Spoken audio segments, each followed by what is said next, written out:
안녕하세요. 저는 이제 막 결혼을 앞둔 30대 여성입니다. 저는 결혼을 함으로써 새 삶을 살게 된 사람 중 하나인데요. 그 말은 결혼하기 전에 제 인생이 파란만장했다는 뜻이기도 합니다. 신랑 쪽과 문제가 생겨서라고 생각하시는 분들이 계실 수 있어요. 그러나 아쉽게도 제 문제는 시댁 쪽이 아닌 친정 쪽에 있네요. 결혼을 앞둔 여성들의 고민을 들어볼 때면 시댁으로부터 겪는 갈등이 주된 이유던데 나쁜 시댁을 만났다면 그 또한 공감이 되는 고민이라 생각합니다. 그러나 저는 말씀드렸다시피 시댁이 아니라 친정이에요. 태어나자마자 성장 과정을 함께한 가족한테서 받는 갈등은 제 평생을 좌지우지할 만큼 큰 문제거리지 않나 싶습니다. 제 인생이야말로 정말 드라마 같다고 얘기할 수 있지 않나 싶어요. 영화 속에서나 만들어낼 법한 시나리오라고 생각했던 일이 제게 실제로 일어났다는 겁니다. 지금부터 들려드릴 제 사연이 전부 거짓 같겠지만 놀랍게도 실화라는 걸 염두하면서 감상해 주시길 바랄게요. 저는 대학에 입학을 했을 당시에도 학교와 집이 가까웠기 때문에 독립을 하지 않았던 사람입니다. 독립의 필요성을 못 느끼기도 했어요.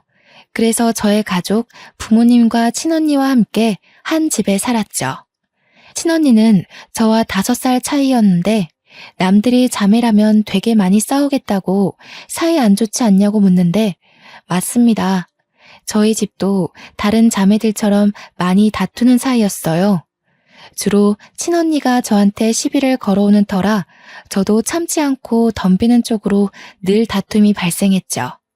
생각해보면 한 번도 친언니와 싸우지 않은 날이 없던 것 같아요. 제 머리가 최대한 기억하는 과거가 유치원 때인데 언뜻 생각하는 그때의 잔상도 저는 항상 친언니한테 늘 미움을 받는 동생이었거든요. 자라나면서 저도 머리가 커지니까 그 괴롭힘의 기억은 선명하리만큼 깊게 남았고 당시 저와 친언니는 걷잡을 수 없을 만큼 감정의 골이 깊어져 버렸죠.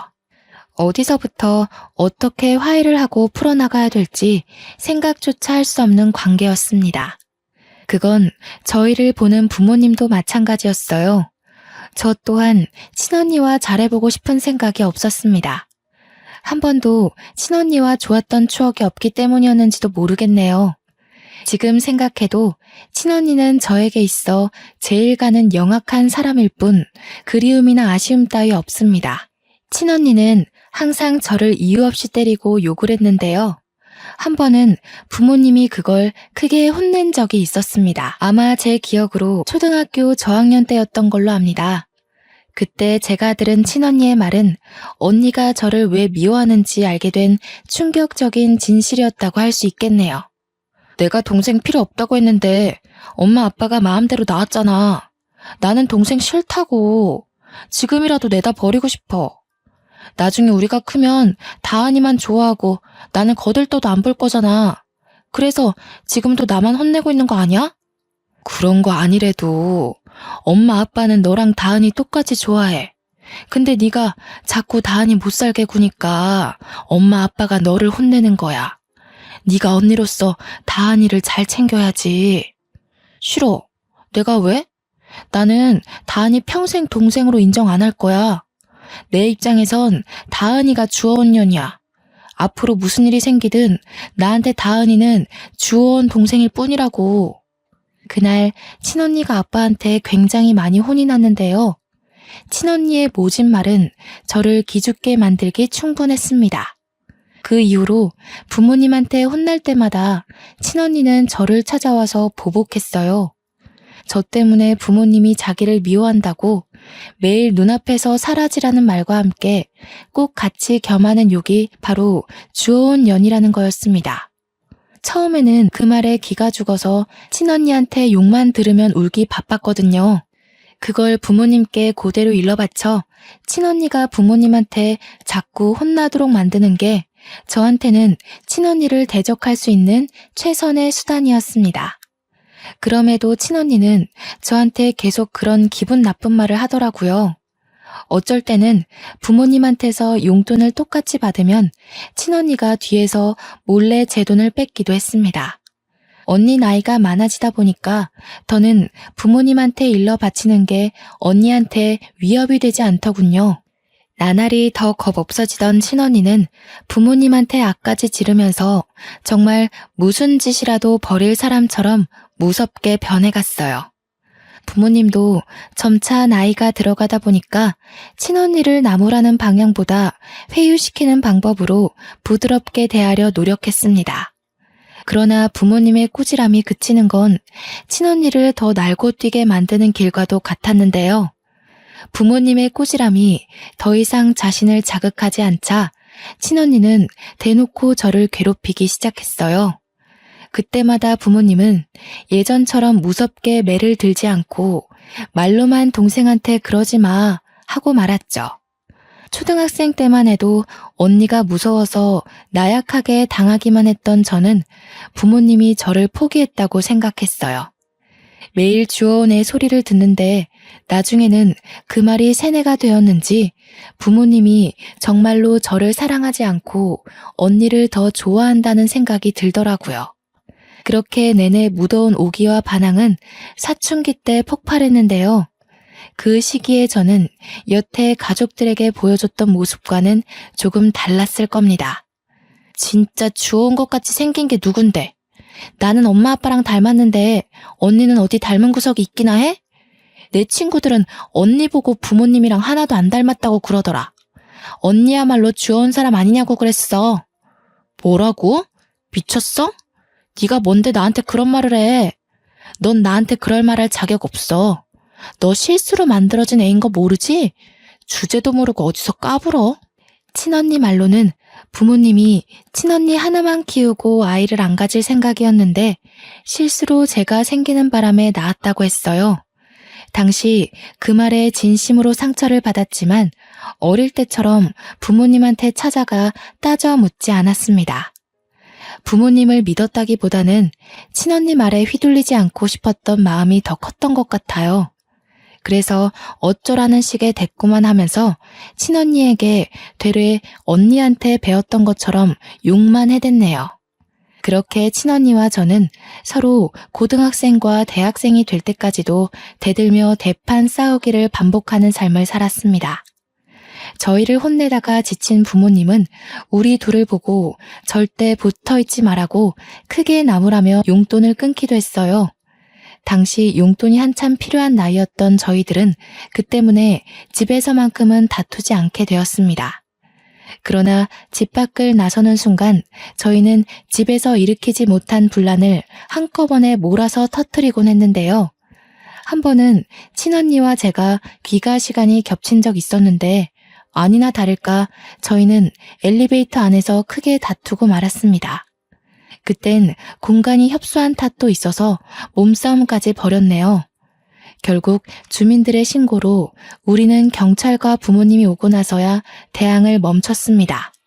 경찰까지 등장하게 되자 심각성을 느낀 부모님은 그날 저희를 거실에 앉혀놓고 진지하게 대화 나누는 시간을 가졌어요.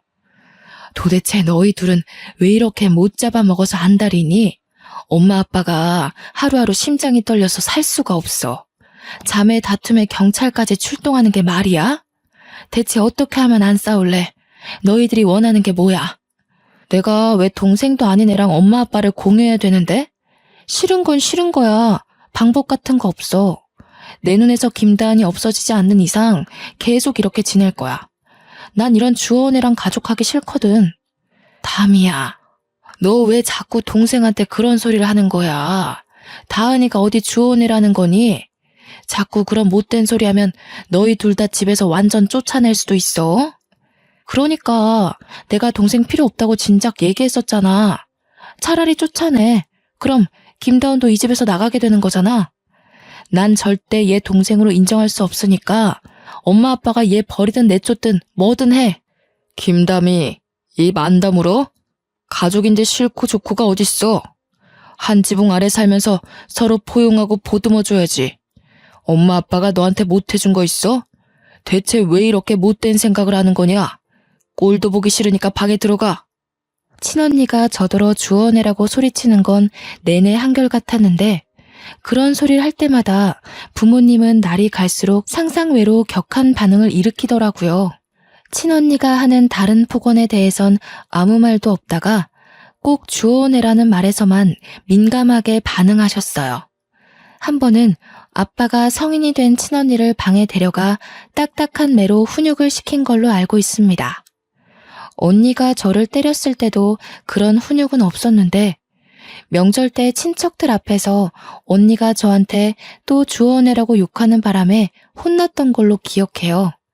그 이후로 친언니가 아빠한테 과하게 혼났는지 저는 언니와 말 한마디 안 섞는 사이로 변질이 되었습니다. 그렇게 친언니가 대학을 졸업하고 취업을 위해 독립을 한 후에야 저희 집안에 평화가 찾아왔죠. 그 당시 부모님은 제 마음을 많이 들여다봐 주셨어요. 솔직히 저는 매번 친언니만 훈육하고 친언니만 보듬어줘서 저한테는 관심이 없으신 줄 알았거든요.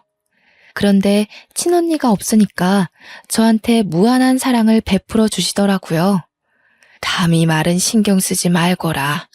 엄마 아빠가 너를 주워왔을 리 없잖니. 혹시라도 언니가 한 말을 내내 담아두고 있다면 엄마가 직접 확인시켜 줄 수도 있어.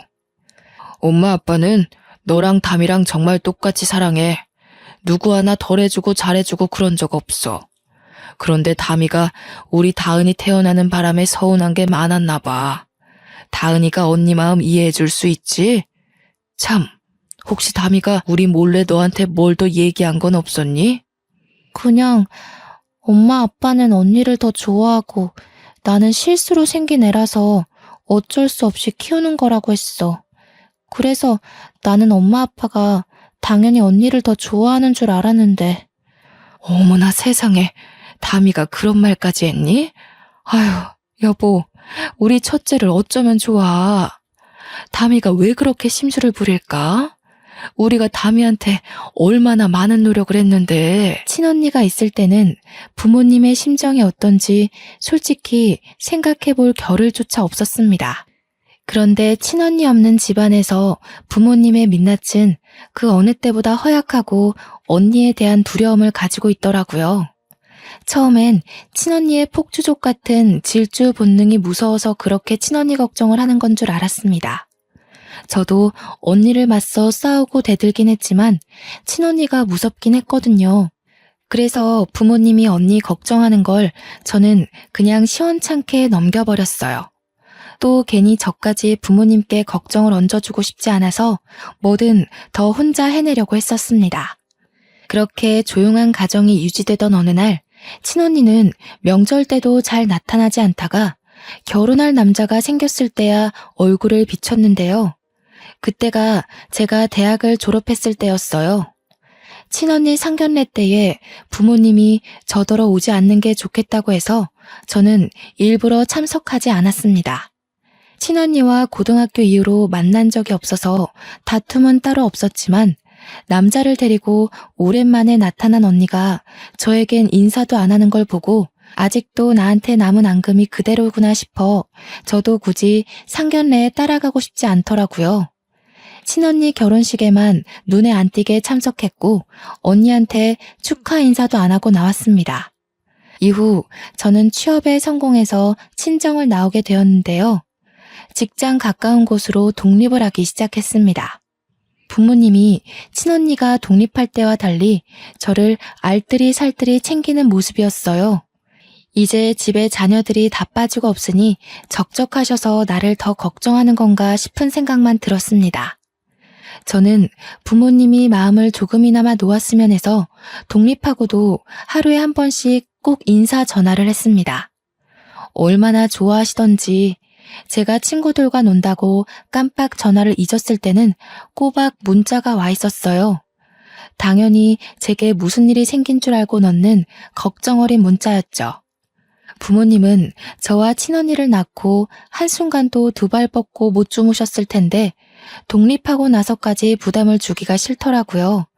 그래서 저는 친구들 만나는 날엔 약속을 나가기 전 부모님께 일찍 전화를 드리곤 했습니다. 부모님 말 들어보니까 친언니도 종종 부모님께 연락을 하고 있는 것 같더군요. 아마 제가 결혼하지 않는 이상 저는 친언니 볼 일이 영영 없지 않을까 싶네요. 저는 취업한 지 얼마 되지 않아서 그 사이 결혼을 전제로 만나는 남자친구가 생겼습니다. 남자친구한테는 누나 한 명이 있는데 우연히 만났다가 첫인사를 나누게 된 적이 있거든요. 저보다 키도 크고 저와 달리 스타일도 강해서 솔직히 좀 무섭더라고요. 또 저는 친언니에 대한 트라우마가 있어서 저보다 나이 많은 여자에 대해 기본적으로 두려움이 있었습니다. 그런데 뜻밖의 누나 되는 사람이 제 가슴에 깊숙이 박힌 상처를 바로 깨트려 준 거 있죠. 초면이나 다름없는데도 제게 그렇게 친언니처럼 잘해주는 겁니다. 다은아, 오늘 언니랑 같이 백화점 갈래? 너 이틀 뒤에 생일이라면서 언니가 선물 하나 사줄게. 지나가다가 너한테 정말 잘 어울릴 것 같은 신발 하나 봤거든. 영훈이 이 자식은 네 생일을 임박해서야 알려주는 거 있지? 아니에요, 언니. 괜찮아요. 신경 안 써주셔도 돼요. 생일이 특별한 날도 아닌데요, 뭘. 그러지 말고 제가 맛있는 거 사드릴게요. 제 생일이니까 제가 영훈 오빠랑 같이 밥 쏠게요. 생일이 왜 안 특별해? 그리고 나 7살 어린 동생한테 밥 얻어먹을 정도로 능력 없지 않다? 내가 여자 동생들 너무 좋아하거든. 근데 다은이는 유독 여리고 예뻐서 눈에 딱 들어오네. 너 부담스러울까봐 이것저것 다 사주고 싶은 거 어렵게 참는 중이니까 내일 퇴근하고 시간 비워놔. 제가 남자친구와 결혼을 전제로 만나는 중이라고 했잖아요. 그렇다면 남편 될 사람의 누나는 곧 제게 시누이가 될 사람이지 않습니까? 시누이면 소문으로만 듣길 우리 친언니 못지않게 성가신 존재라고만 알고 있었는데 의외로 예비 형님은 완전 다른 존재더라고요. 친언니한테도 못 받아본 마음을 형님한테 받으니까 제가 더 몸둘 바를 모르겠고 언니의 사랑은 어떻게 받는 건지 어색해 미치는 줄 알았습니다. 그럼에도 한편으론 굉장히 좋고 든든한 기분인 거 아니겠어요? 제 곁을 지켜주는 남편의 존재와는 완전 다르게 제 편이 생긴 느낌이었습니다. 저희 집이 그래도 좀 넉넉한 편이라서 제가 마냥 남편한테 받기만 하는 사람은 아니었는데요. 형님이 너무 많이 뭘 해주니까 저도 가만히 있기 그래서 한날은 형님 생일 때 명품 하나를 선물로 사줬습니다. 어머나, 다은이가 사회생활 할 줄 아네? 아무리 그래도 그렇지 이렇게 비싼 걸 주면 어쩌니? 언니가 다은이 등골 빼먹는 건 아닌지 몰라.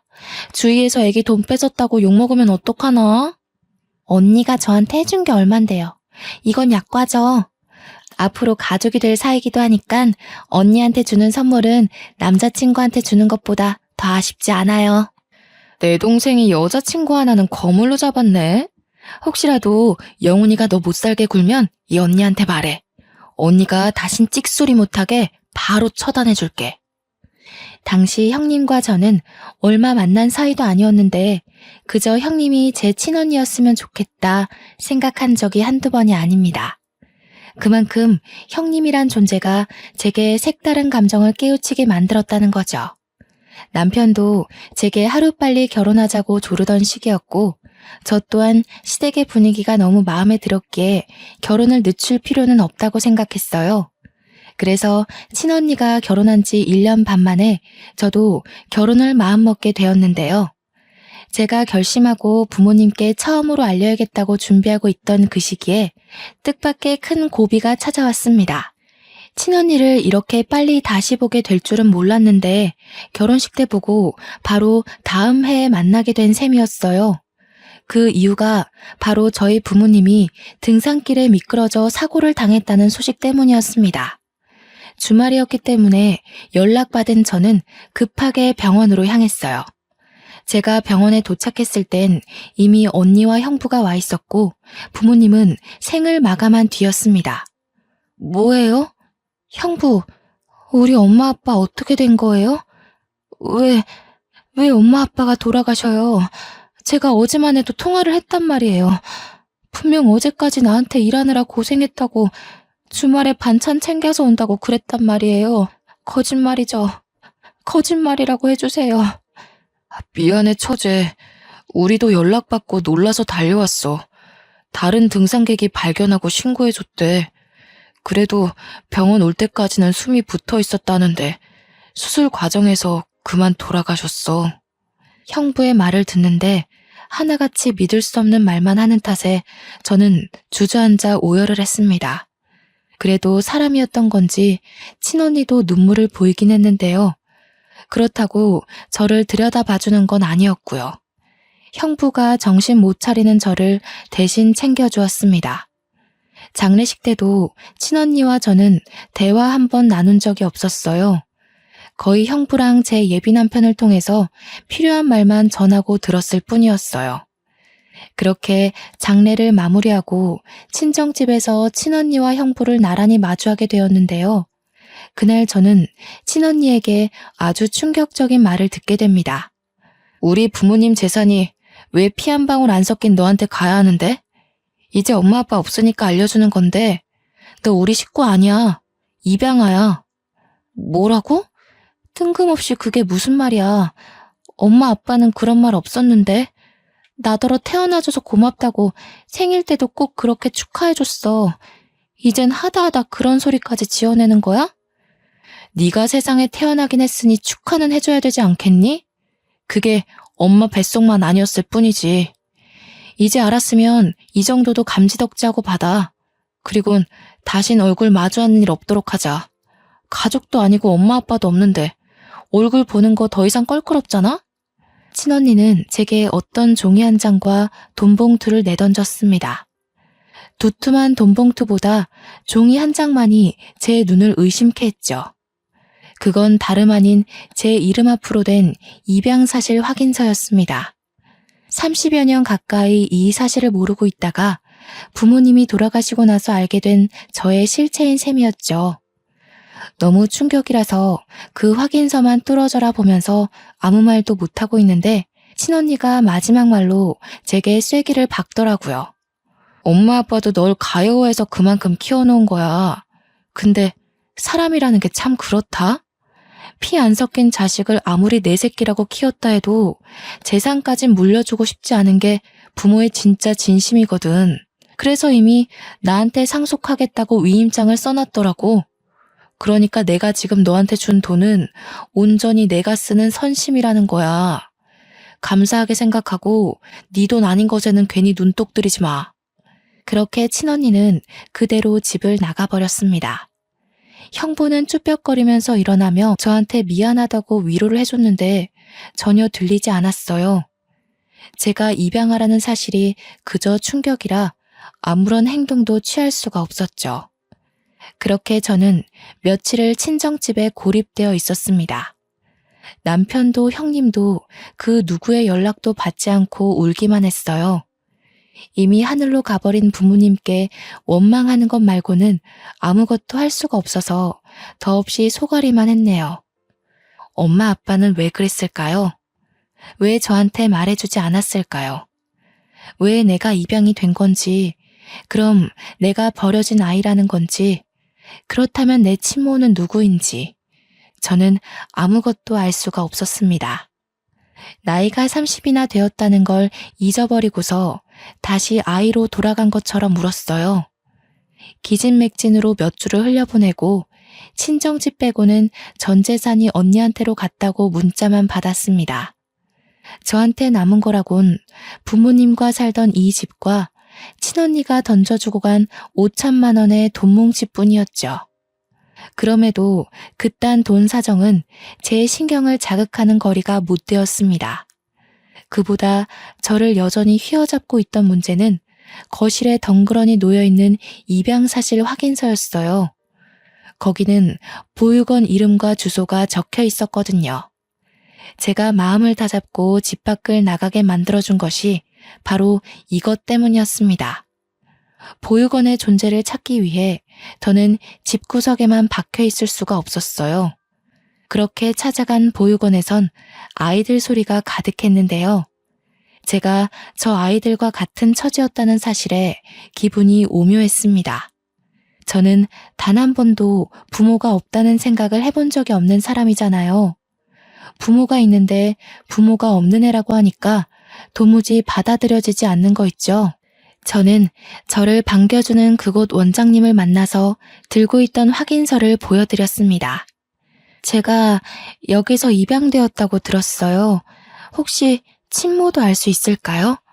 만나려는 게 아니라 어떤 분인지만 알고 싶어서요.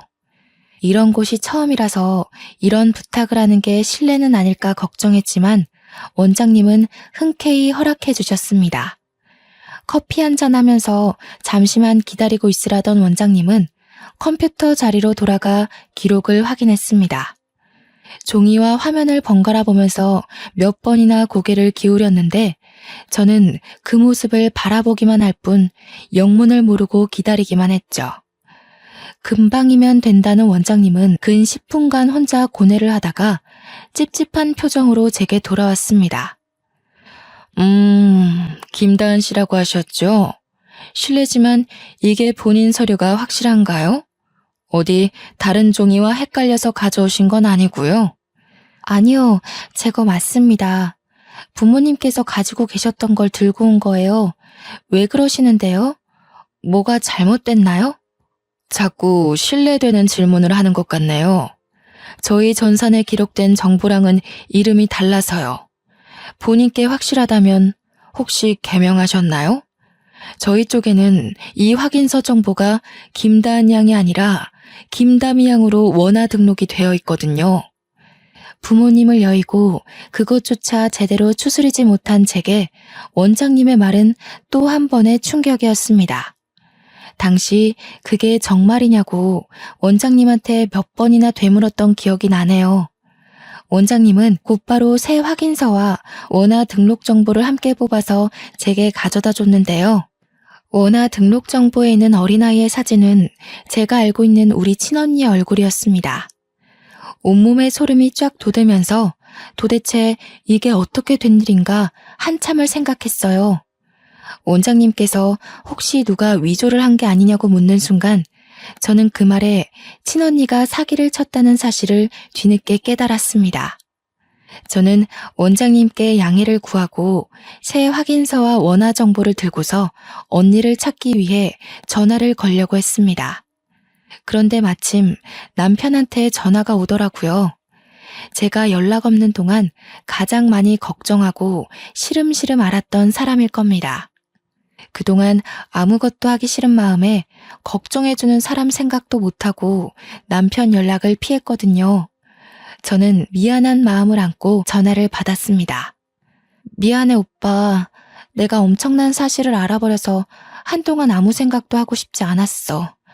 그래도 나 걱정해주는 오빠 생각해서 그러면 안 되는 거였는데 정말 미안해. 아니야. 무사하면 됐어. 나는 또 네가 부모님 그렇게 되고 극단적인 생각이라도 했을까봐 얼마나 마음 졸였다고. 목소리 들었으니까 됐어. 그래서 지금은 어딘데? 다은이니? 전화 받았어? 이리 줘봐. 다은아, 너 도대체 어떻게 된 거야? 언니가 얼마나 걱정한 줄 알아? 괜찮은 거 맞지? 너 지금 어디야? 언니한테도 정말 미안해요. 저 지금 친언니한테 가요. 이걸 모른 척 넘어가기엔 돌아가신 엄마 아빠가 너무 불쌍하잖아요. 남편과 형님은 저와 친언니 관계를 어느 정도 알고 있었습니다. 특히 제가 형님한테 제 친언니였으면 좋겠다고 하면서 직접 친언니와 많이 비교했기 때문에 형님은 친언니가 저를 얼마나 괴롭혔는지 아주 잘 아는 사람이었어요. 그래서 저더러 그 여시한테 왜 가냐고 성질을 그렇게 내더라고요. 혼자 거길 갔다가 무슨 꼴을 당하려고. 그 여자 성깔이 아주 괴팍하던데. 너 기다려. 혼자선 안 돼. 언니가 같이 가줄 테니까 집에서 딱 기다리고 있어. 제가 부모님 돌아가시고 연락이 끊겼던 이유를 설명했을 때만 해도 가슴을 쓸어내리며 무사한 것만으로도 감사하다고 말하던 둘은 친언니 얘기에서 불같이 행동했습니다. 이미 저와 통화를 하면서 집을 나서는 소리가 들리더라고요. 솔직히 혼자 가기 무서웠는데 둘의 도움을 받으니까 용기가 더 생기는 거 있죠. 저는 그렇게 친언니 집에 찾아가는 데 성공했습니다. 그것도 친언니가 아닌 형부한테 전화해서 알아낸 주소였어요. 제가 모든 사실을 알게 된 사정을 얘기하니까 형부가 난감해하면서 결국 주소를 알려준 거였습니다. 찾아간 친언니의 신혼집은 부모님 재산 덕을 봤는지 부자 동네에 자리하고 있는 주택이더라고요. 문도 형부가 열어줬던 터라 친언니는 아예 영문을 모르고 있었나 봅니다. 잠옷바람인 채로 저를 보자마자 당황하더니 금세 역정을 내더군요. 너 뭐야? 네가 여기가 어디라고 찾아와? 내가 다신 내 눈앞에 거슬리지 말랬지.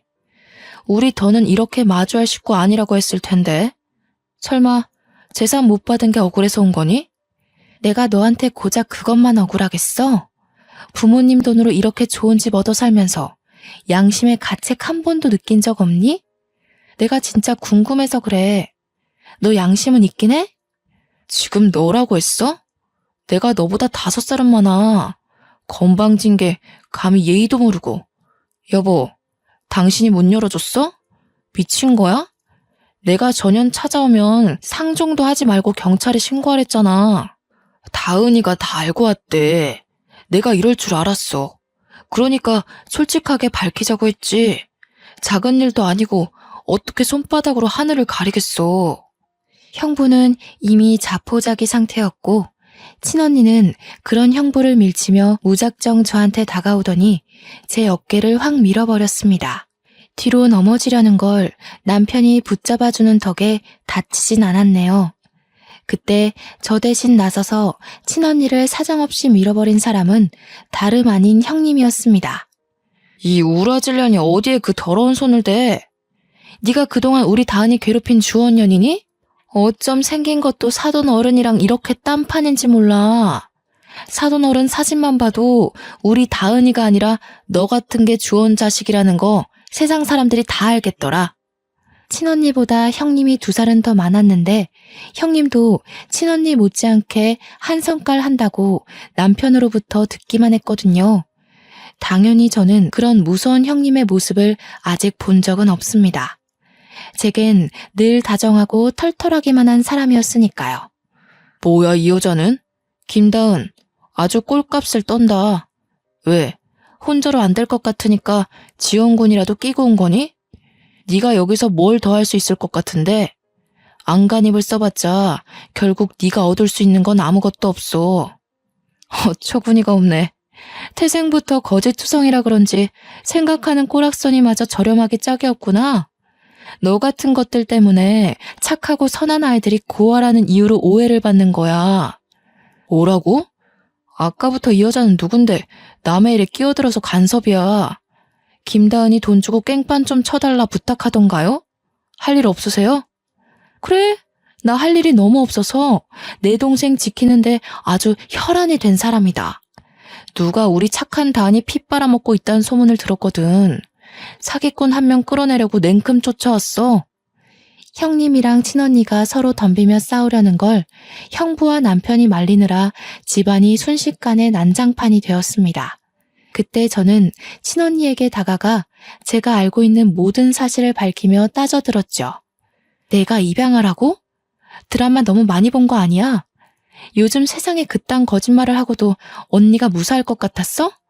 언제까지 숨길 수 있을 거라 생각했는데 형부가 미리 언지를 주지도 않았는지 친언니가 제 고백에 살짝 당황하더라고요. 그러나 그도 잠시 곧장 발뺌하며 오히려 적반하장식으로 나오길래 저는 가방에서 꺼낸 서류를 친언니 얼굴에 던져버렸습니다. 이래서 나를 그렇게 괴롭혔니? 뭐가 그렇게 셈이 나서? 너 도대체 뭐하는 인간이니? 우리 부모님 관심이 목적이었던 거야? 아니면 재산이 목적이었던 거야?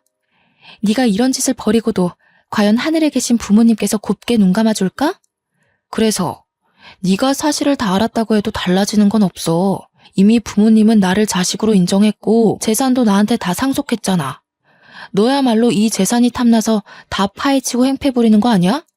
경찰 부르기 전에 당장 꺼져. 그래, 경찰 불러.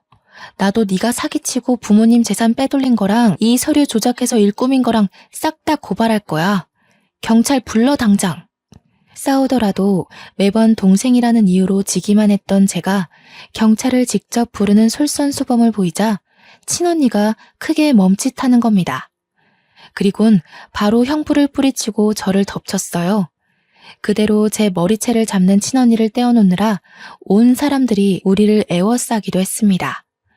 한바탕 소동이 일어난 사이 신고가 들어갔던 경찰이 찾아왔고 저와 언니는 나란히 경찰서를 가게 되었죠.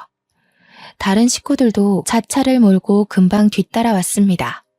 거기서 저와 언니가 각자의 사정을 다 고백했는데 끝까지 자기가 친자식이라 주장하는 친언니 때문에 당장 해결이 안 되지 뭡니까? 제가 확인서도 다 보여줬고 원장님한테 전화를 걸어 확인까지 시켜줬는데 친언니가 너무 강하게 고집을 피우다 보니까 경찰도 제 의견의 신빙성이 더 필요하다고 느꼈나 봅니다. 경찰이 한참 곤란해하고 있는 그때 지켜만 보던 형부가 자처하여 제 입장에 힘을 실어줬는데요. 제가 말씀드릴게요. 더는 제 와이프가 망가지는 꼴을 못 보겠네요. 처제 말이 다 맞습니다. 필요하시다면 와이프가 여태 처제 속이려고 진행했던 재산 과정에 대해서도 증언할게요. 여보 미쳤어? 무슨 소리야. 도와줄 거 아니면 가만히 있던가.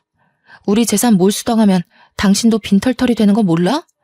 아무것도 모르면 가서 앉아있어. 결국 형부는 친언니를 외면하고 다른 자리에서 친언니의 실체에 대해 증언을 하였고 형부의 증언이 크게 작용하여 친언니는 그 자리에서 바로 구속이 되었습니다. 구속 수사를 하고 보니 친언니가 재산상속 위임장에 부모님 도장까지 훔쳐서 직접 작성했다고 하는 거 아니겠습니까? 듣고서 기가 막혀 죽는 줄 알았습니다. 도대체 얼마나 배짱이 커야 이런 엄청난 일을 과감하게 저지를 수 있는 걸까요? 경찰 말로는 상속 재산 처분은 쉽게 해결하기 어려운 부분이라서 보통은 가족끼리 의논하여 합의를 본다고 합니다. 하지만 저는 여태 친언니에게 당해온 악질을 용서할 수 없었고 위임장까지 위조하면서 돌아가신 부모님을 능욕한 것 또한 절대 그냥 넘길 수 없다고 생각했어요. 저는 한치의 고민도 없이 친언니를 고소했습니다. 빚을 내서라도 변호사를 선임해 끝내 저희 부모님의 재산을 모조리 몰수해왔죠. 벌금을 낼 돈이 없던 친언니는 그대로 5년 이하의 징역을 살게 되었다고 들었습니다. 그 전에 형부와는 합의 이혼을 진행한 걸로 알고 있고요. 모든 걸 다 끝내버리고 친정집을 정리하던 중 형부에게 문자가 한 통 왔었는데요. 그동안 미안했다고 어른으로서 창피한 짓을 저질렀다며 사과하는 내용이더라고요. 그리고는 형부와도 연이 끊어졌습니다. 친정집을 부동산에 내놓고 정리할 때까지 제 옆을 든든하게 지켜준 예비 남편과 본격적으로 결혼 준비에 돌입했는데요. 남편이랑 형님이 힘든 일을 한꺼번에 치룬 저를 위해서 가족보다 더 따뜻한 손길을 내밀어 주었어요. 부모님을 여의고 제가 과연 이 넓고 험한 세상을 버티며 살아갈 수 있을까 무섭기도 했거든요. 제 옆에 남편과 형님이 있다는 걸 잊고 바보같이 고민을 하고 있었던 겁니다. 시댁 식구는 저에게 무엇보다 감사한 새 울타리가 되어주었습니다.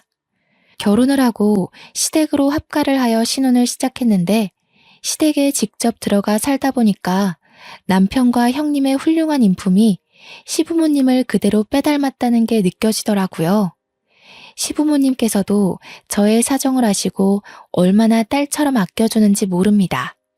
그래도 명색에 제가 며느리인데 집안일에 손도 못 대게 하는 거 아니겠습니까?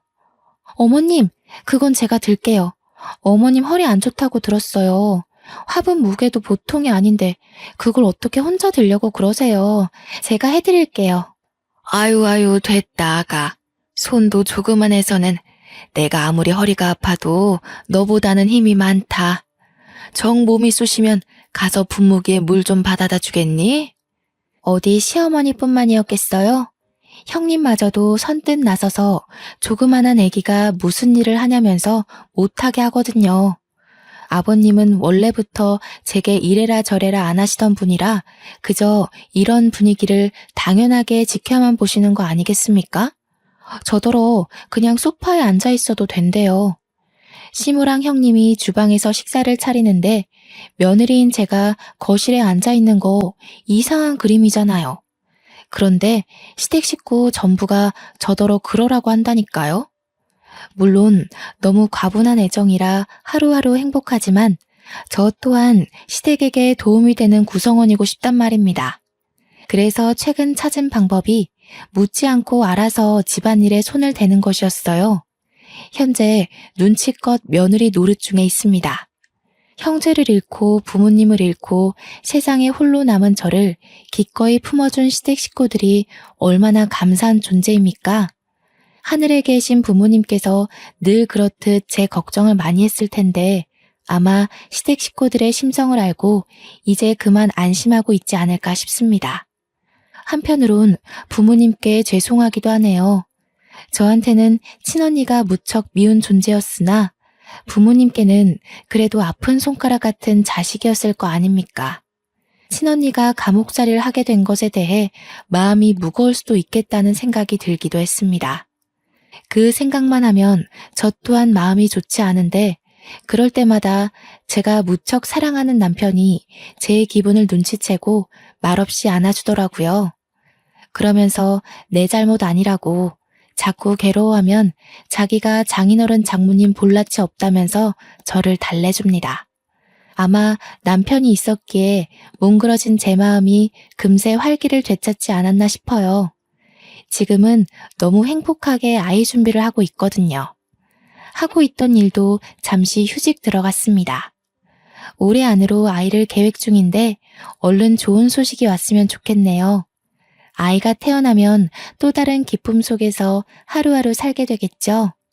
그날이 너무 기다려집니다.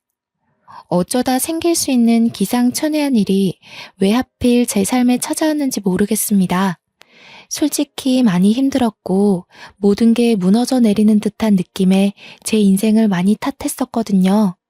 그러나 긴 인생살이에 추운 겨울만 있는 건 아니라고 겨울이 끝나면 반드시 다가올 봄날이 있다는 걸 깜빡 잊고 있었습니다. 그간의 겨울이 너무 춥고 길었던 탓이겠죠.